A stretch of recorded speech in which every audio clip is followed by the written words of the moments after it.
জামাতকে সহজভাবে নেওয়া যাবে না। জামাত একটা ক্যাডারভিত্তিক রাজনৈতিক দল, সে সিরিয়াস বিভিন্ন ধরনের স্ট্র্যাটেজি নিয়ে সে কাজ করে। সে শুরু থেকেই সে তার জন্মলগ্ন থেকেই, ওই লাহোরে যখন তার জন্ম হয়েছে তখন থেকেই সে বিভিন্ন স্ট্র্যাটেজি নিয়ে কাজ করে।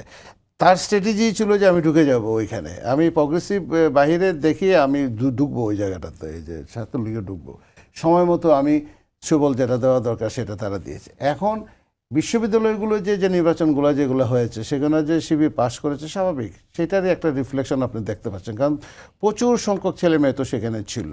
এবং এখানে খুব মানে কি হয়েছে, রিগিং হয়েছে এমন কিছু না, বা খুব হাইলি ইনফ্লুয়েন্স করছে কেউ তাও না, ওই তাদের সমর্থকরাই আছে সেখানে। তারা ওই আর কিছু কিছু সুইং ভোটার আছে যে ক্যান্ডিডেট দেখে ভোট দিচ্ছে, যে ক্যান্ডিডেটটা কে ভালো ক্যান্ডিডেট দেখে। স্যার আমাদের কাছে প্রায় সময় এখানে একটু বলি, আমি কিন্তু এইটা আমি শেষ করে দিই, এইটা জাতীয় পর্যায়ের রাজনীতিতে, জাতীয় নির্বাচনের রাজনীতি যারা বুঝে, ইলেকটোরাল পলিটিক্স যারা বুঝে, 300 সিটের ইলেকটোরাল পলিটিক্স যারা বুঝে, তারা খুব ভালো করে জানে যে কত % ভোট কার কোথায় কি আছে।